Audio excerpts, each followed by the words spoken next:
జై శ్రీరామ్. అందరికీ నమస్కారం. వెల్కమ్ టు న్యూస్ అఖండ. నేను మీ కస్తూరి శ్రీధర్. మనకు శత్రు దేశాలు అంటే ఖచ్చితంగా పాకిస్తాన్, చైనా. అలాగే ఈ శత్రు దేశాలు ఉన్నట్టే మనకు అత్యంత నమ్మదగిన 3 మిత్ర దేశాల్లో ఇజ్రాయెల్ కూడా ఒకటి. నిజానికి ఇజ్రాయెల్ మనకు చేసిన సాయం అంతా ఇంత కాదు. ముఖ్యంగా 1999లో కార్గిల్ యుద్ధంలో మనకు సాయం చేయడానికి అగ్రదేశాలన్నీ కూడా వెనకం చేసినప్పుడు ఇజ్రాయెల్ ముందుకొచ్చి భారత్కు సాయం అందించింది. ఈ గైడెడ్ మిసైల్స్ అలాగే డిఫెన్స్ ఎక్విప్మెంట్లను మనకు అందించింది. అటువంటి ఇజ్రాయెల్ ఇప్పుడు కొన్ని ఇబ్బందుల్లో ఉంది. అది ఎందుకయ్యా అంటే గత సంవత్సరం అక్టోబర్ 7వ తేదీన పాలస్తీనాకు చెందిన హమాస్ తీవ్రవాదులు నిరాయుధులైనటువంటి ఇజ్రాయెల్ పౌరుల మీద అత్యంత హేయమైన దాడి చేసి 1400 మందిని పొట్టన పెట్టుకున్న సంగతి మనందరికీ కూడా తెలిసిందే. ఈ దాడికి ప్రతీకారంగా ప్రస్తుతం ఇజ్రాయెల్ హమాస్ మీద పెద్ద ఎత్తున యుద్ధం చేస్తున్న సంగతి మనకు తెలుసు. ఈ క్రమంలో ఇజ్రాయెల్కు సరిపడినన్ని ఆయుధాలు ఉన్నప్పటికీ కూడా డిఫెన్స్ లాజిస్టిక్స్ అలాగే ఈ డిఫెన్స్ ఎక్విప్మెంట్ అనేది కొంచెం వాళ్లకు కొరతగా ఉందంట.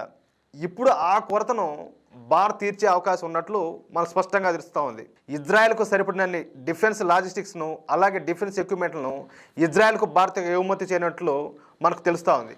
ఇది నిజంగా గొప్ప విషయంగా మనం చెప్పుకోవచ్చు. ఇన్నాళ్ళు మనం ఇజ్రాయెల్ నుండి రక్షణ పరికరాలు అలాగే ఆయుధాలు మనం దిగుమతి చేసుకునేవాళ్ళం. కానీ ఇప్పుడు మనమే ఇజ్రాయెల్కు ఆయుధాలను రక్షణ పరికరాలను మనం ఎగుమతులు చేయడం ఇక్కడ మంచి విశేషం.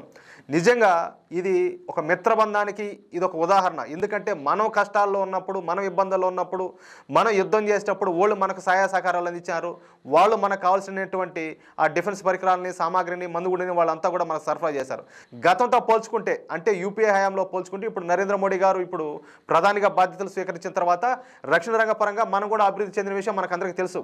ఇప్పుడు మన దగ్గర ఉన్న ఆయుధాల్లో కొంతవరకు మనం ఇజ్రాయెల్కు మనం అందించడం ద్వారా వాళ్ళు కూడా ఆ యుద్ధంలో వాళ్ళు విజయం సాధించడానికి స్పష్టంగా అవకాశం ఉంటుంది.